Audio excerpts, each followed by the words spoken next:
الحمد لله رب العالمين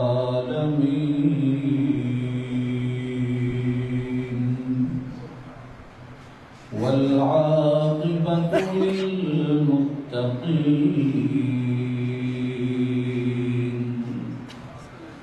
والصلاة والسلام على سيد الأنبياء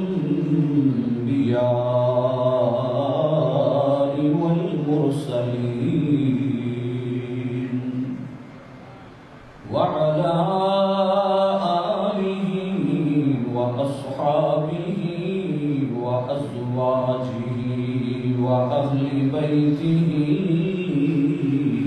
أجمعين أما بعد فأعوذ بالله من الشيطان الرجيم بسم الله الرحمن الرحيم لقد جاءكم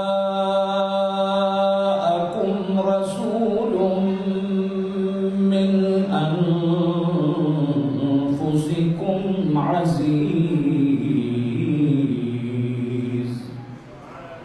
عزيز عليه ما عنتم حريص عليكم بالمؤمنين رؤوف رحيم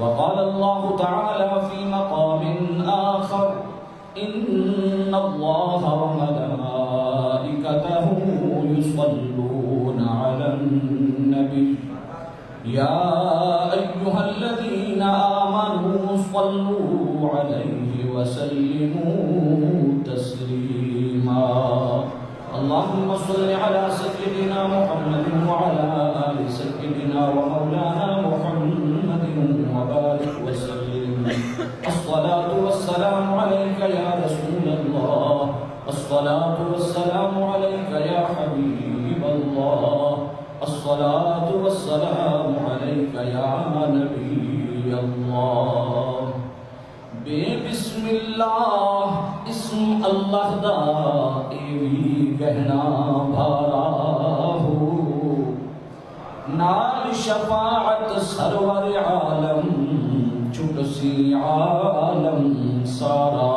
ہو حدوں بے حد درود نبی نو جس دائیں پسارا ہو میں قربان انہاں تو باہو جنہ ملیا نبی سہارا ہو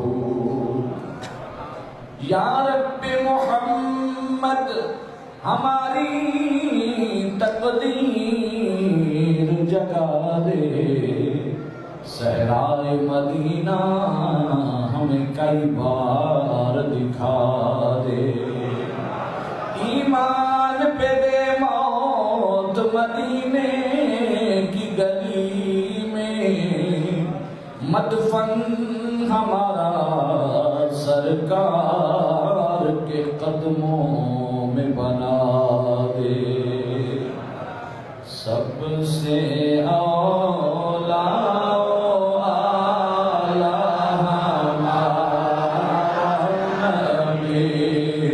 سب سے اولا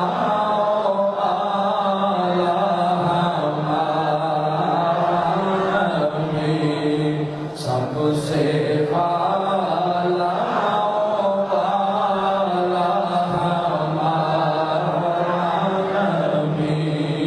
سب سے والا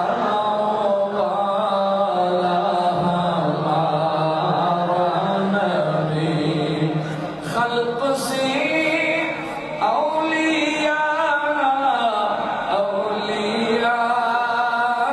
سے رسل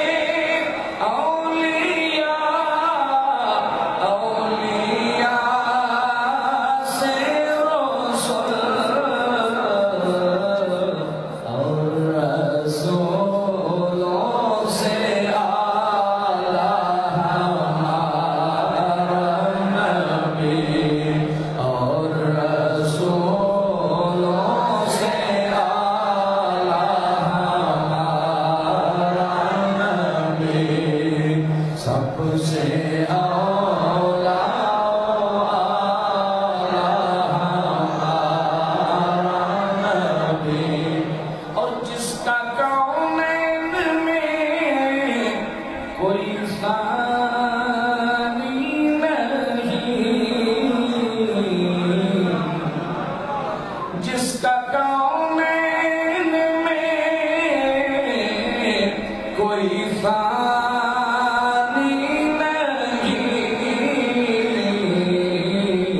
ہے، وہ جگ سے نرالا ہمارا نبی ہے، وہ جگ سے نرالا ہمارا نبی ہے، سراپا اجالا ہمارا نبی، رحمت حق تعالی ہمارا نبی، رحمت حق تعالی ہمارا نبی، اور غم نہیں تاریکی قبر کا ہمیں، انشاءاللہ ہمیں قبر کی پریشانی نہیں ہوگی، قبر کا اندھیرا ہمارے لیے مشکل پیدا نہیں کرے، کیونکہ ہمیں سہارا ہے اس ہستی کا۔ غم نہیں تاریکی قبر کا ہمیں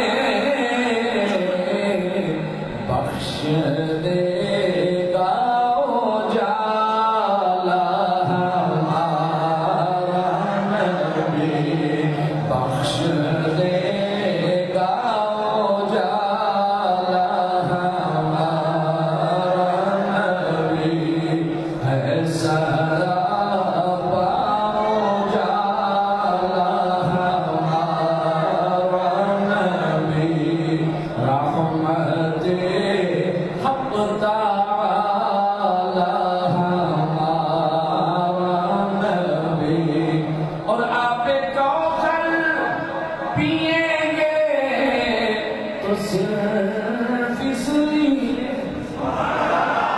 آب کوثر پئیں گے تو صرف اس لیے ہم کو دے گا پیالہ ہمارا نبی، ہم کو دے گا پیالہ ہمارا نبی، سب سے اولا ہمارا نبی، سب سے والا ہمارا نبی۔ درود پاک اللہم صلی علی محمد وعلی آل محمد وبارک وسلم۔ انتہائی واجب الاحترام معزز محترم محتشم علماء ذی وقار، نعت خوانان صاحبان، اور انتہائی واجب الاحترام بزرگوں دوستو، السلام علیکم ورحمۃ اللہ وبرکاتہ۔ الحمدللہ خوش نصیبی ہے آپ کی بھی، خوش نصیبی ہے مجھ گناہگار کی بھی، اور خصوصاً خوش نصیب ہیں وہ نوجوان، وہ بزرگ، وہ میلاد کمیٹی والے جنہوں نے اس خوبصورت بابرکت رحمتوں والی عظمتوں والی اللہ رب العزت سے دعا ہے کہ اللہ تعالیٰ ہم سب کو اس آدمی کے بدلے میں بار بار خانے کعبہ شریف کی اللہ تعالیٰ ہم سب کو اس آدمی کے بدلے میں بار بار مکہ شریف اور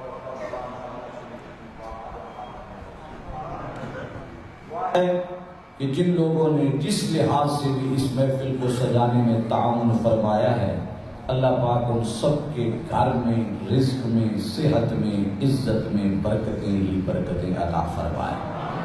دعا ہے کہ اللہ رب العزت پوری دنیا اسلام کی خیر فرمائے، خصوصاً ہمارے فلسطینی، یمن، شام، برما، بوسنیا اور کشمیر کے مسلمان بھائیوں کی اللہ پاک مدد اور حفاظت فرمائے۔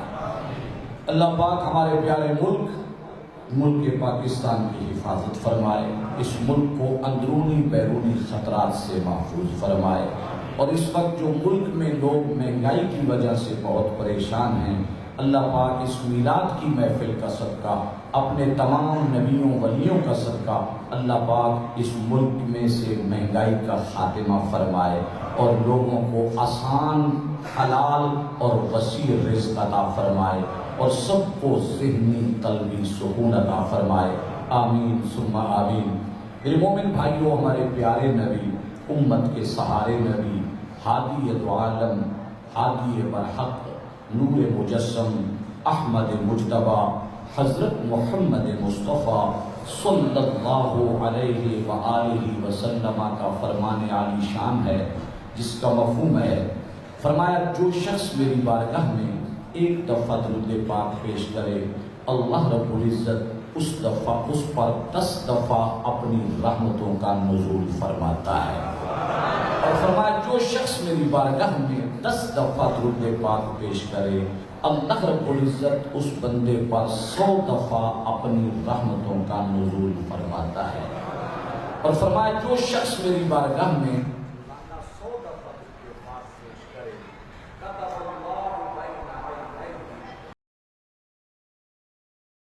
براءۃ من النفاق، اللہ پاک اس کی پیشانی پر لکھ دیتا ہے، تحریر فرما دیتا ہے کہ یہ بندہ منافقت سے بری ہے۔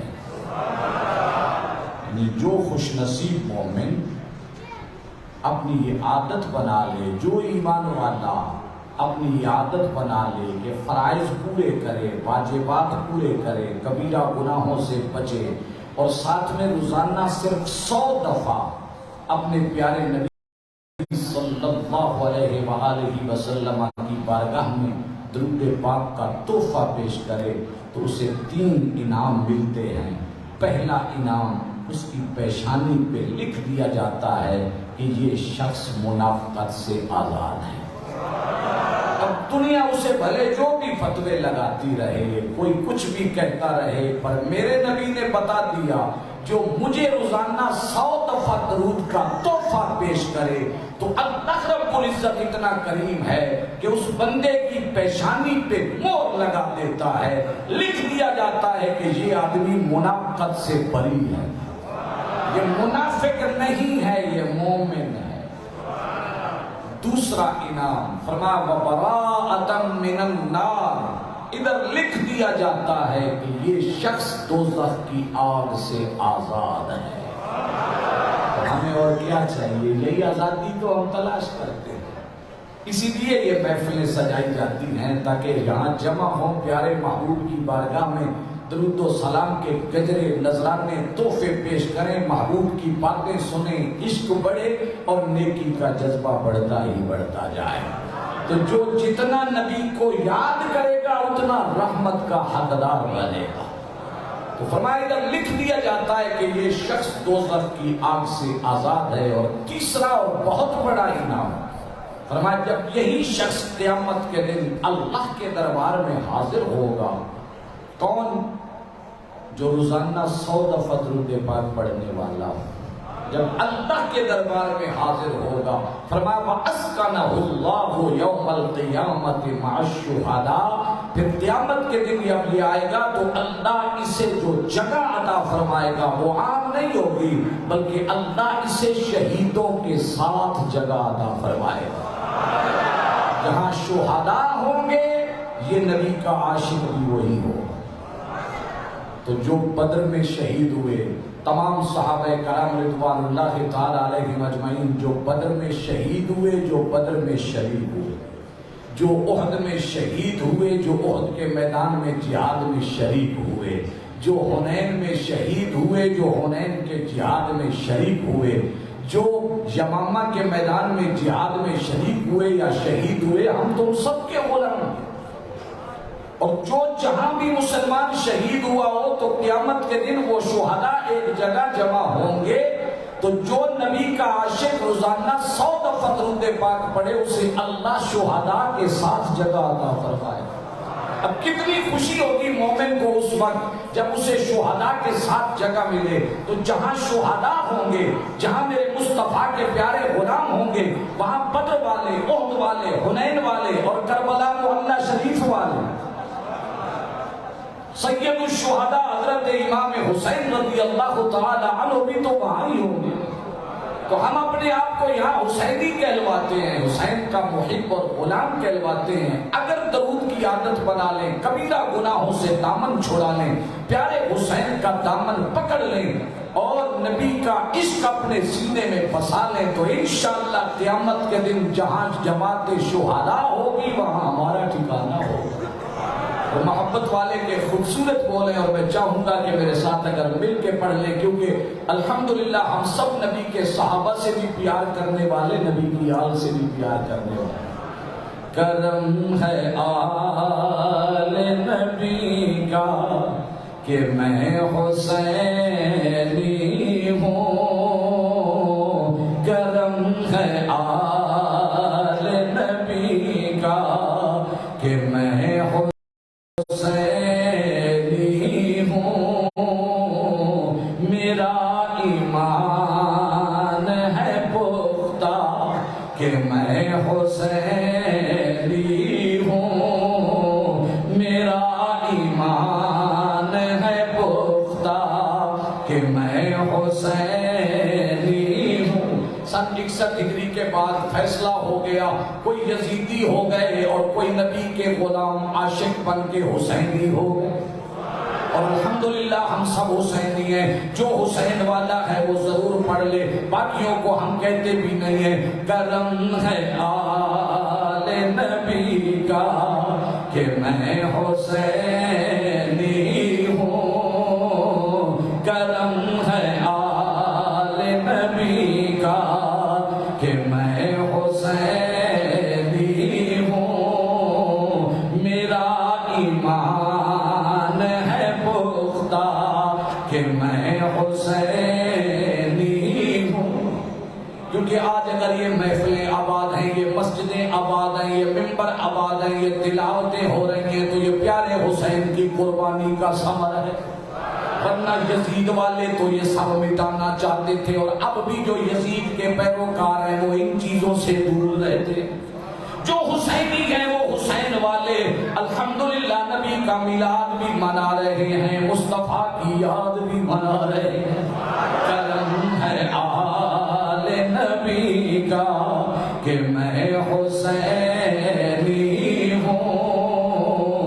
میرا ایمان ہے پختہ کہ میں حسینی ہوں. اور وہی خدا کا ہے بندہ، وہی غلام نبی کہ جس نے دل سے یہ مانا کہ میں حسینی ہوں. جس نے دل سے یہ مانا کہ میں حسینی ہوں.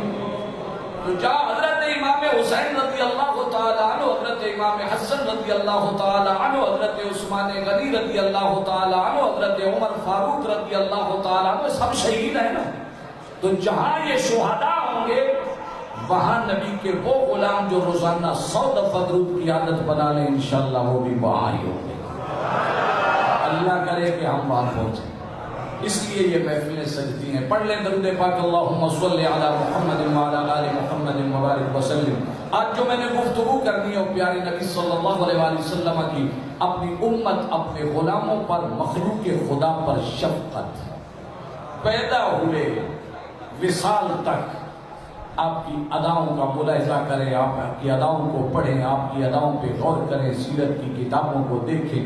محبوب کے صحابہ کرام رضوان اللہ تعالیٰ علیہ مجمعین، اہل بیت اطہار رضوان اللہ تعالیٰ علیہ مجمعین نے جو بیان فرمایا اس کو پڑھیں، اس کو سنیں تو پتہ یہ چلتا ہے کہ پیدا ہونے سے لے کر قبر میں لیٹنے تک میرا نبی ہمیشہ اپنے غلاموں پر شفقت ہی فرماتا رہا، پیار ہی فرماتا رہا.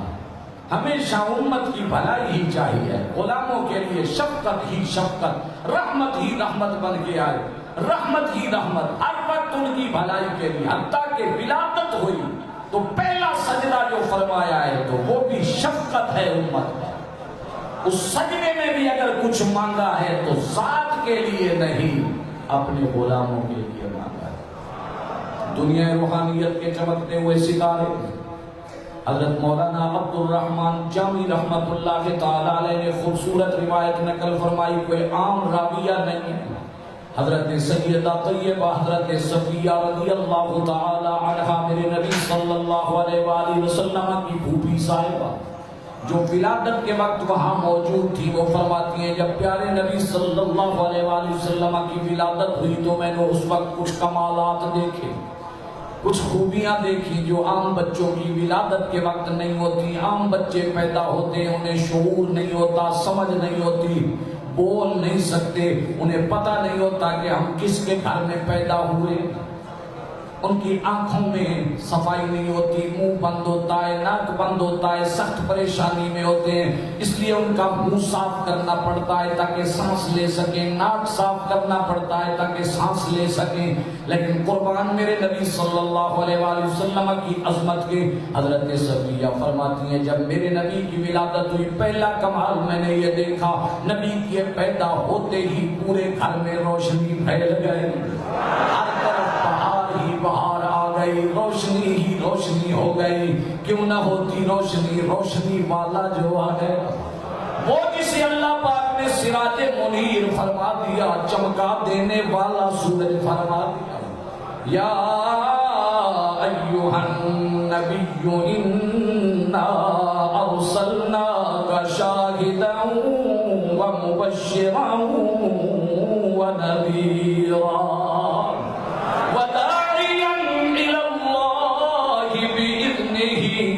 وسراجا منیرا، وہ جسے اللہ نے چمکا دینے والا سورج بنا کے بھیجا۔ جب ان کی ولادت ہوئی تو پورا گھر چمک گیا، ہر طرف روشنی ہی روشنی پھیل گئی۔ کیوں نہ ہوتی روشنی جس کو اللہ نے ایسا حسین بنایا تھا کہ صحابہ فرماتے ہیں خدا کی قسم آپ کے چہرے کی چمک اتنی، اگر کوئی خوشی کی خبر سن لیتے، چہرے انور پر خوشی کے آثار آتے تو چہرہ یوں چمکنے لگ جاتا، کأنہ قطعۃ من القمر، ایسے لگتا جیسے چاند کا ٹکڑا ہو۔ جب مسکرا دیتے اذا ضحک یتلألأ فی الجدر، جب مسکرا دیتے ہنس دیتے تو سامنے دیواریں چمک جاتی۔ اذا تکلم رؤی کالنور یخرج من بین ثنایاہ، جب کلام فرماتے تو دانتوں کے فاصلے سے نور کی لائٹیں نکلتی نظر آتی۔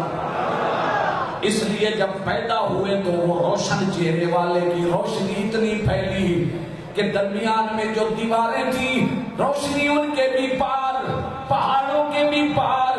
حضرت آمنہ رضی اللہ تعالی عنہا وسلام اللہ علیہا فرماتی ہیں میں مکے کے مکان کے اندر تشریف فرما ہوں پر مجھے شام کے محلات وہاں سے نظر آنے لگ گئے۔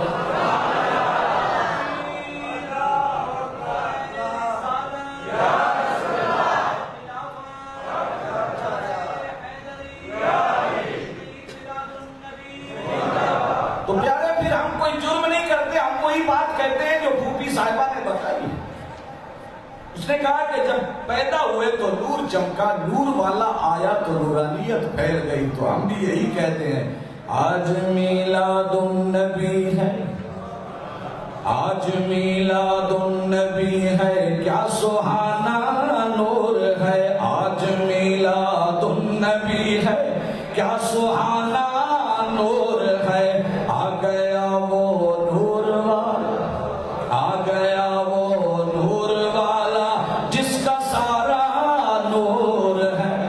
حضرت صفیہ فرماتی ہے پہلا کمال روشنی پھیلی، دوسرا کمال فرمایا پیارے کی جب ولادت ہوئی پیدا ہوتے ہی آپ نے اپنی پاک جبین کو زمین پہ رکھ دی۔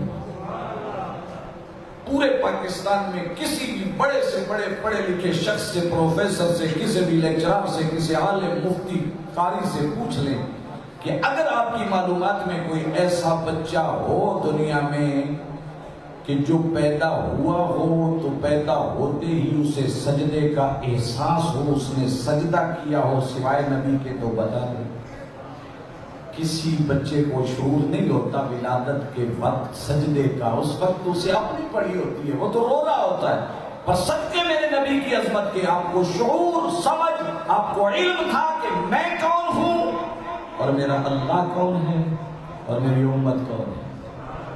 اپنے رب کی بھی پہچان ہے، امت کی بھی پہچان ہے، اور امت کی فکر بھی ہے کہ پہلے سجدے میں بھی رب سے جو مانگا ہے تو ساتھ کے لیے نہیں، رب حبلی امتی، یا اللہ میری امت میرے حوالے فرما دینا، کل قیامت کے دن میری امت میرے حوالے کر دینا۔ امت کی اتنی فکر ہے، ولادت کے وقت امت کی فکر۔ میں اس روایت کو پورا کر دوں کیونکہ ابتدائی محفلیں ہیں تو ہو سکتا ہے میرے کسی مومن بھائی نے، کسی بزرگ عالم نے بیان نہ کی ہو تو میں میلاد کا یہ ابتدائی خوبصورت گلدستہ پیش کر دیتا ہوں۔ میرے آقا پاک صلی اللہ علیہ وسلم کے غلاموں، پہلا کمال تو یہ کہ نور چمکا، دوسرا کمال یہ کہ سجدہ فرمایا، سجدے میں بھی امت کو یاد فرمایا، تیسرا کمال سجدے سے سر اٹھایا تو انگلی کو بلند فرمایا اور فرمایا لا الہ الا اللہ انی رسول اللہ۔ مولانا عبد الرحمن جامی رحمۃ اللہ تعالی علیہ نے لکھا، یہ ان سے پوچھو کہ انہوں نے یہ روایت نقل فرمائی ہے تو کہاں سے نقل فرمائی ہے؟ حضرت صفیہ کے حوالے سے نقل فرمائی ہے۔ انگلی بلند فرمائی، فرمایا لا الہ الا اللہ انی رسول اللہ۔ تیسرا کمال، چوتھا کیا ہے؟ فرمایا میں نے سوچا اسے غسل دوں تو غیب سے صدا آئی، صفیہ اسے غسل دینے کی ضرورت نہیں ہے، اسے ہم نے پاک صاف بنا کر بھیجا۔ مولوی پیدا ہوا تھا تو غسل کی ضرورت تھی، پروفیسر پیدا ہوا تھا تو غسل کی ضرورت تھی، لیکن جن کا ہم میلاد منا رہے ہیں جب وہ پیدا ہوئے تو رب نے ایسا پاک صاف بنا کے بھیجا کہ غسل کی ضرورت نہیں ہے، کیونکہ اللہ نے اسے جنتی لباس میں ملبوس فرما کے بھیجا ہے۔ اگلا کمال فرماتی ہے میں نے جب ان کے وجود پر غور کیا تو میں دیکھتی ہوں کہ ناف بھی کٹی ہوئی ہے، ختنہ بھی ہو چکا ہے۔ اگلا کمال فرما میں یہ دیکھتی ہوں کہ ان کی آنکھوں میں سرما بھی لگا ہوا ہے۔ اگلا کمال فرما جب میں دیکھتی ہوں تو ان کے کاندھوں کے درمیان دائیں کاندھے کے قریب مور لگی ہوئی ہے اور جس پر لکھا ہوا ہے محمد الرسول اللہ صلی اللہ علیہ وسلم۔ جس نبی کا ہم کلمہ پڑھتے ہیں وہ اتنا شان والا، وہ اتنا کمال والا، تو پیدا ہوتے ہی امت یاد، امت کے لیے دعا فرمائے۔ اب آگے چلیں، ساری زندگی جب بھی موقع آیا، جہاں بھی موقع آیا، امت کے لیے ہی مانگتے رہے۔ جب کسی کو کچھ نوازا جائے، کسی کو کوئی بڑا اگر کوئی آفر کرے، کوئی چیز کا تحفہ دے، کوئی اسے مطالبات کے لیے اختیار دے دے کہ یہ 2 یا 3 یا 5 یہ مطالبے ہیں، ان میں سے جو آپ چاہیں میں آپ کے لیے پورے کر سکتا ہوں، آپ جو مانگیں میں آپ کو دے سکتا ہوں، تو جب کوئی بھی اچھی چیز کسی کو ملنے لگے تو وہ پہلے اپنے بارے میں سوچتا ہے، لیکن جن کا ہم میلاد منا رہے ہیں اس کو اللہ نے ایک دفعہ 3 دعاؤں کا اختیار عطا فرمایا۔ ہمارے پیارے نبی صلی اللہ علیہ وسلم 3 دعاؤں کا اختیار ہے، 3 سوالوں کا آپ کو اختیار ہے، آپ جو مانگیں میں عطا فرماؤں، جو چاہیں مانگ لے۔ خدا کی قسم میرے نبی صلی اللہ علیہ وسلم نے کیا مانگا؟ آپ نے فرمایا جب اللہ نے مجھے اختیار دیا تو میں نے ان میں سے ایک سوال، ایک دعا مانگی۔ کیا مانگا؟ اللہم اغفر لے امتی، یا اللہ میری امت کی مغفرت فرما دے، یا اللہ میری امت کو بخش دے۔ پہلی دعا امت کے لیے مانگ لی، دوسری دعا دوسرا حق استعمال فرمایا، دوسرا سوال پیش فرمایا، دوسرا جو اللہ نے اختیار دیا تھا اس کو استعمال فرمایا۔ تو کیا مانگا؟ اللہم اغفر لے امتی، یا اللہ میری امت کو بخش دے۔ دوسری دفعہ بھی امت کے لیے مانگ لیا، یہ شفقت ہے میرے نبی کی۔ اب تیسرا حق بچ گیا، تیسری دعا بچ گئی، تیسرا سوال بچ گیا۔ اللہ رب العزت العزت کے محبوب نے اسے بچا کے رکھ دیا. فرمایا میں نے اسے بچا دیا ہے قیامت کے لیے. قیامت کے دن جب حضرت آدم علی نبینا علیہ السلام سے لے کر حضرت عیسیٰ علی نبینا علیہ السلام تک سب نبی میرے جھنڈے تلے تشریف فرما ہوں گے. تیسرا حق اس وقت استعمال کروں گا, تیسری دعا اس وقت مانگوں گا. فرمایا وہ بھی کس لیے مانگوں گا؟ اپنے لیے نہیں. میرے آقا نے فرمایا وہ بھی جب مانگوں گا تو اپنے غلاموں کے لیے ہی مانگوں گا.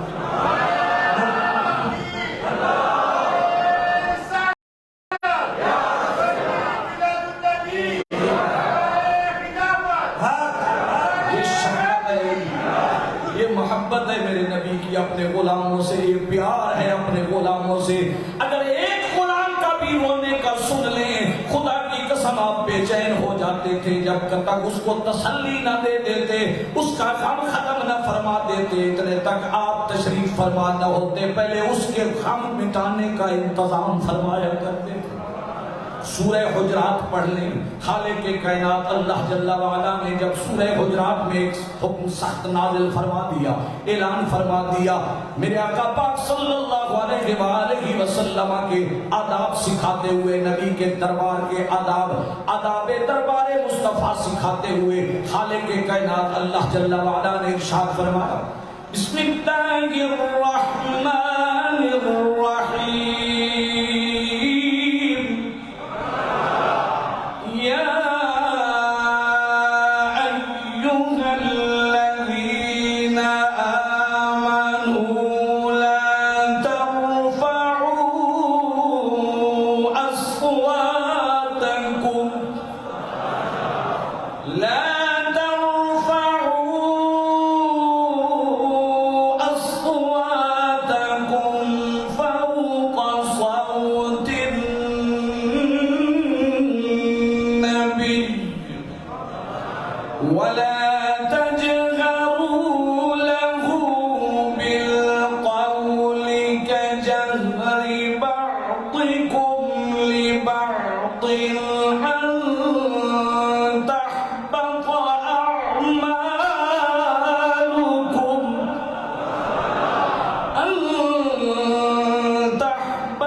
پیارے نبی صلی اللہ علیہ وآلہ وسلم کی آواز سے اپنی آواز کو اونچا مت کیا کرو, اور پیارے نبی صلی اللہ علیہ وآلہ وسلم کو ایسے نہ پکارا کرو جیسے ایک دوسرے کو تم پکارتے, بلکہ وہاں ادب کا خیال رکھو. پیارے نبی کے سامنے آواز بھی اونچی مت کرو, اور ان کو اس انداز سے نہ پکارو جس انداز سے ایک دوسرے کو آوازیں دیا کرتے ہو. کیوں؟ فرمایا وہ تو ویسی بارگاہ ہے کہ اگر تمہاری آواز اونچی ہوئی تو تمہاری ساری زندگی کی اعمال برباد ہو جائیں گے اور تمہیں شعور ہی نہیں ہوگا. یہ میں نے سادہ سا مفہوم عرض کر دیا. اب جب یہ آیت نازل ہوئی تو حضرت ابو بکر صدیق رضی اللہ تعالی عنہ و سلام اللہ علیہ, حضرت عمر فاروق رضی اللہ تعالی عنہ و سلام اللہ علیہ, اور باقی صحابہ کرام اتنا آہستہ بولتے, اور خصوصاً یہ میرے نبی کے پیارے یار مصطفیٰ کریم کے پیارے وزیر اتنا آہستہ بولتے کہ بعض دفعہ ان کو کہنا پڑتا کہ بات دوبارہ کرو, پوری سنی نہیں ہے. جب نبی پاک کی کچہری میں ہوتے تو اتنا آہستہ بولتے, ادب سے بولتے. کیوں؟ حکم ہے وہاں آواز اونچی نہیں کرنی. اسی طرح حضرت ثابت رضی اللہ تعالیٰ عنہ ایک صحابی ہیں, جب انہوں نے یہ آیت سنی تو غمگین ہو گئے, پریشان ہو گئے, اور اس آیت کو سننے کے بعد ان کے لیے چلنا گراں ہو گیا, چلنا مشکل ہو گیا. صاحب تفسیر مظہری قاضی ثناء اللہ پانی پتی رحمت اللہ تعالی علیہ نے لکھا کہ نبی کا یہ غلام یہ آیت سننے کے بعد غم کی وجہ سے چل نہیں سکتا تھا, نڈھال ہو گیا غم سے. وجہ کیا تھی کہ اسے قدرتی طور پہ اونچا بولنے کی عادت تھی. بعض بندے ہوتے ہیں عادت ہوتی ہے اونچا بولنے کی, اس کی عادت تھی, بلا تکلف اونچا بولا کرتا تھا. اب جی آیت سنی تو وہ گھبرا گیا کہ شاید یہ آیت میرے بارے میں نازل ہوئی تو میں تو جہنمی ہو گیا, میرے تو اعمال ضائع ہو گئے. سخت غمگین ہو گیا, پریشان ہو گیا, اور اس آیت کو سننے کے بعد راستے میں زاروں قطار روتے ہوئے جا رہا ہے، چلنا مشکل ہوا تو بیٹھ گیا۔ ادھر حضرت نبی کریم صلی اللہ علیہ وسلم کے ایک غلام حضرت عاصم رضی اللہ تعالیٰ عنہ قریب آئے، فرمایا کیوں رو رہا ہے، کیا ماجرا ہے؟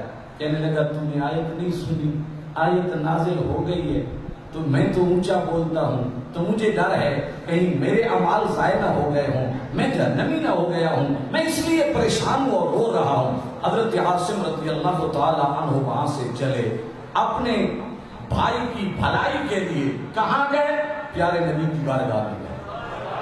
اور مسلمان کو ایسا ہی ہونا چاہیے، دوسرے کی بھلائی کے لیے سوچنا چاہیے۔ فوراً پیارے نبی صلی اللہ علیہ وسلم کی بارگاہ میں پہنچے۔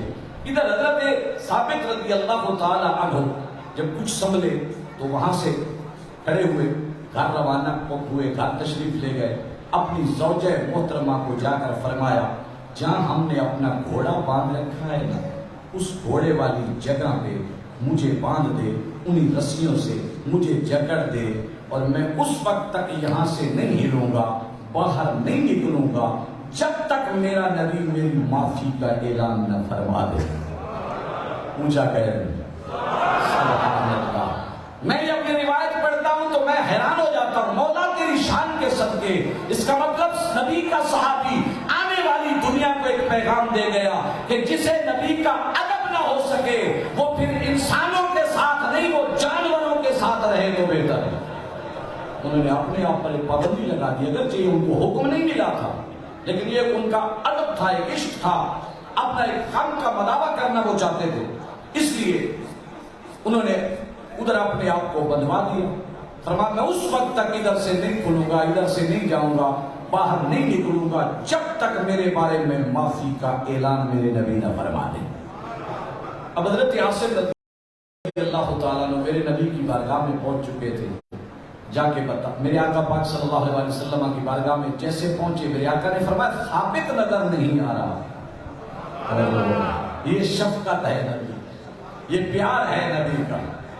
غلام نظر میں نہیں آیا تو یاد فرما دیا، کیونکہ جو یاد میں روتے ہیں میرے آقا کے دل میں ہوتے ہیں، جو یاد میں روتے ہیں وہ نبی کی نگاہ میں ہوتے ہیں۔ واللہ وہ سن لیں گے، فریاد کو پہنچیں گے،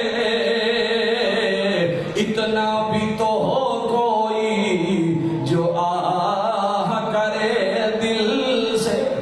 وہاں فاصلے نہیں دیکھے جاتے، جو ان کی یاد میں تڑپ جائے، چاہے وہ یمن میں بیٹھا ہو تو بھی نبی یاد فرماتے ہیں، چاہے وہ توسے میں موجود ہو تو بھی نبی یاد فرماتے ہیں، چاہے وہ جنگ میں تشریف فرما ہو تو بھی نبی یاد فرماتے ہیں، چاہے وہ لاہور میں ہو، چاہے بھور میں ہو، چاہے وہ اجمیر میں ہو، چاہے بغداد میں ہو، چاہے گولڑا میں ہو، چاہے سیال شریف میں ہو، جو بھی یاد کرے ان کی یاد میں آنسو بہائے، آقا بھی یاد فرماتے ہیں، ملاقات سے نوازا کرتے۔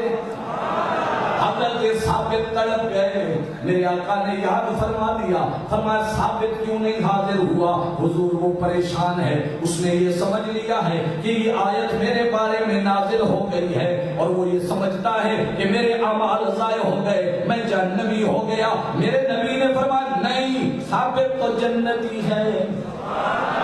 اونچا کہہ دے ذرا، میرے آقا کا ہر صحابی ہماری آنکھوں کا نور ہے، نبی کی آل کا ہر فرد ہماری آنکھوں کا نور ہے۔ میرے آقا نے فرمایا وہ تو جنتی ہے۔ اب بات یہاں ختم ہو جاتی، پیغام بھجوا دیتے، لیکن نہیں، یہ شفقت ہے میرے نبی، یہ پیار ہے میرے نبی کا کہ میرا ایک غلام رو رہا ہے، پریشان ہے، اسے تسلی دوں نا، اس کے دل کے غم کا مداوع کروں نا، اس کا ذہن کا جو بوجھ ہے اسے ہلکا کر دوں، اسے خوشی پہنچا دوں۔ فرمایا اسے بلاؤ، لے کے آؤ اسے میری بارگاہ میں۔ اب جب غلام گئے، اسے جا کے پیغام دیا حضرت عاصم رضی اللہ تعالی عنہ نے کہ چل تجھے آقا بلاتے ہیں۔ اس نے اپنی رسیاں کھلوائیں، میرے آقا کی بارگاہ میں آیا، میرے آقا نے دیکھا آنسو بہ رہے، جو یار کی یاد میں آنسو گر جائے خدا کی قسم بڑے قیمتی ہوا کرتے۔ اللہ کرے کہ ہمیں یہ شاد یہ شعور، یہ سعادت نصیب ہو جائے کہ ان کی یاد میں آنسو بہانے کی لذت ہمیں نصیب ہو جائے۔ میرے آقا پاک صلی اللہ علیہ وسلم کے غلاموں، میرے آقا نے فرمایا ثابت کیوں رو رہا ہے؟ عرض کی حضور یہ آیت نازل ہوئی ہے اور میں تو اونچا بولا کرتا ہوں نا، میں اس لیے پریشان ہو گیا۔ میرے آقا نے فرمایا میرا غلام پریشان نہ ہو، اب ذرا سننا، نبی نے اسے 3 انعامات سنا دیے، 3 انعامات سے نواز دیا۔ فرمایا میرا غلام تو پریشان کیوں ہوتا ہے؟ کیا تو اس بات پہ راضی نہیں ہے، اس بات پہ خوش نہیں ہے کہ تو زندگی گزارے عالی شان اور تجھے موت نصیب ہو شہادت کی اور تجھے ٹھکانہ نصیب ہو جنت کا؟ کیا انعام دیے؟ فرمایا میرا غلام میں جب یہ روایت پڑھتا ہوں تو عشق کی دنیا میں جا کر سوچتا ہوں عشق رہنمائی کرتا ہے، جو ادب سے جھک جاتے ہیں میرے مصطفیٰ کی رحمت کے بادل بھی اسی پہ برس جاتے ہیں۔ جو بھی نبی کے عشق میں بس جائے، جو بھی نبی کے عشق میں غمگین ہو جائے، جو دل سے یار کا عاشق بن جائے، آقا کی نگاہ کرم بھی اسی پہ ہو جاتی ہے۔ اب اس کو ادب کا صلہ کیا مل رہا ہے؟ میرے نبی نے فرمایا پہلا انعام تیری زندگی عالی شان ہوگی، دوسرا انعام تجھے موت شہادت کی نصیب ہوگی، اور تیسرا انعام فرمایا تجھے ٹھکانہ بھی رب جنت کا عطا فرمائے۔ نعرہ تکبیر، نعرہ رسالت، جشن میلاد النبی، تاجدار ختم نبوت، تاجدار ختم نبوت۔ یہ شفقت ہے میرے نبی صلی اللہ علیہ وسلم کی، میرے آقا کا کرم ہے اپنے غلاموں پر کہ جب تک اسے خوشی نہیں پہنچا دی اتنے تک میرے آقا اس کے بارے میں سوچتے رہے۔ جب اس نے 3 خوشخبریاں سنی تو جھوم اٹھا، کہنے لگا پیارے نبی الحمدللہ میں یہ خوشخبری سن کر راضی ہو گیا ہوں، میں یہ خوشخبری سن کر راضی ہو گیا ہوں۔ اسے راضی فرمایا، بعد میں اگلی بات فرمایا۔ یہ شفقت ہے میرے مصطفیٰ کی اپنے غلاموں پر۔ اسی طرح حضور صلی اللہ علیہ وسلم تشریف فرما ہے، میرے آقا پاک صلی اللہ علیہ وسلم نے قرآن پاک کی مختلف آیات کو تلاوت فرمایا، اللہ کے پیارے نبیوں کا تذکرہ پڑھا، خصوصاً حضرت سیدنا ابراہیم علی نبینا علیہ السلام کا ذکر پاک آپ نے پڑھا۔ حضرت ابراہیم علیہ السلام اولو العزم پیغمبر، اللہ کا پیارا، اور جو نبی سے اتنا پیار کرتا ہے کہ نبی کا صدقہ نبی کی امت کو سلام بھیجتا ہے۔ بڑی خوبصورت سی روایت مشکاۃ شریف کے اندر موجود ہے۔ میرے آقا پاک صلی اللہ علیہ وسلم نے فرمایا جب میں معراج والی رات آسمانوں پہ گیا تو 7ویں آسمان سے اوپر، فرمایا بیت المعمور کو جب میں نے دیکھا 7ویں آسمان پر میں جب پہنچا تو وہاں میں نے دیکھا حضرت سیدنا ابراہیم علی نبینا علیہ السلام بیت المعمور کا تکیہ لگا کر بیٹھے۔ وہ عمارت جو عظیم نوری عمارت 7 آسمانوں کے اوپر بیت المعمور، اس کا تکیہ لگا کے اللہ کا نبی بیٹھا ہے۔ حضرت نبی کریم صلی اللہ علیہ وسلم نے سلام فرمایا، ملاقات ہوئی، حضرت ابراہیم علیہ السلام نے سلام کا جواب دیا، خوبصورت گفتگو ہوئی، اور پھر فرمایا اے پیارے محمد صلی اللہ علیہ وسلم جب واپس جاؤ گے نا تو اپنی امت کو میرا سلام کہہ دینا۔ نبی کے غلاموں یہ نبی کا صدقہ ہے۔ اللہ کا نبی اتنے بلند مقام پہ تشریف فرما ہونے کے باوجود اور امام الانبیاء کا چہرہ دیکھنے کے باوجود اتنی عالی شان جگہ پہ عالی شان چہرے کی زیارت کرتے ہوئے یاد کسے کیا ہے؟ امتیوں مبارک ہو، ہمیں یاد کیا ہے۔ فرمایا پیارے نبی اپنی امت کو میرا سلام پہنچا دینا اور ان کو کہہ دینا کہ نبی کے غلاموں جنت کی زمین بڑی وسیع بھی ہے اور بڑی زرخیز بھی ہے، اور اگر تم اسے آباد کرنا چاہو تو زمین پر بیٹھ کر اسے آباد کر سکتے ہو۔ کس طرح؟ جب تم کہو سبحان اللہ، الحمدللہ، لا الہ الا اللہ، اللہ اکبر، یہ 4 کلمات میں سے کوئی کلمہ پڑھو، ان 4 کلمات کو پڑھتے رہو، جب تم پڑھتے جاؤ گے تمہارے نام کے درخت اس جنت میں اگتے جائیں گے۔ حضرت ابراہیم علیہ السلام نے یہ تحفہ بھیجا ہے۔ میرے بزرگ بیٹھے ہیں، بہت سارے حضرات سوچتے رہتے ہیں کیا پڑھیں. میں کہتا ہوں فرصت کے لمحات میں وہ پڑھ جو میرے آقا کو حضرت ابراہیم نے تحفہ عطا فرمایا، بھجوایا ہے ہمارے لیے. کسی بزرگ نے بتایا ہو وہ بھی اچھا ہے، پر جو نبی بھجوائے اور آمنہ کا لال لے کے آئے وہ تو اور ہی اعلیٰ ہو گئے. خیر، حضرت نبی کریم صلی اللہ علیہ وآلہ وسلم نے اس حضرت ابراہیم کا تذکرہ پڑھا قرآن میں. رب انہن اضللن کثیرا من الناس فمن تبعنی فإنہ منی ومن عصانی فإنک غفور رحیم. حضرت ابراہیم علیہ السلام نے اللہ کے دربار میں عرض کیا، اے مولا، جنہوں نے میری تابعداری کی، جو میرے نقش قدم پہ چلے، جو وہ تو میرے ہو گئے، اور جنہوں نے میری نافرمانی کی فَإِنَّكَ غَفُورٌ رَحِيمٌ، بے شک تو بخشنے والا ہے، مہربان. صاف دامن بچاوے. اب حضرت نبی کریم صلی اللہ علیہ وآلہ وسلم نے حضرت عیسیٰ علیہ السلام کا تذکرہ پڑھا جو اللہ کے دربار میں عرض کر رہا ہے. 7ویں پارے میں وہ آیت موجود، فرمایا ان تعذبهم فإنهم عبادك وإن تغفر لهم فإنك أنت العزيز الحكيم. عرض کیا مولا، اگر ان بندوں کو تو عذاب دے تو تیرے بندے ہیں، اور اگر تو ان کو بخشنا چاہے تو بخش دے، تو تو غالب حکمت والا ہے.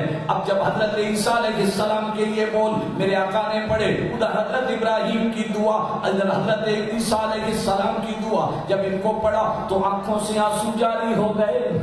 شفقت مصطفیٰ، میرے آقا کی شفقت جو امت سے پیار ہے، جو محبت ہے، جو امت کے لیے آپ چاہتے ہیں، جس کے بارے میں قرآن نے بتا دیا لقد جاءکم رسول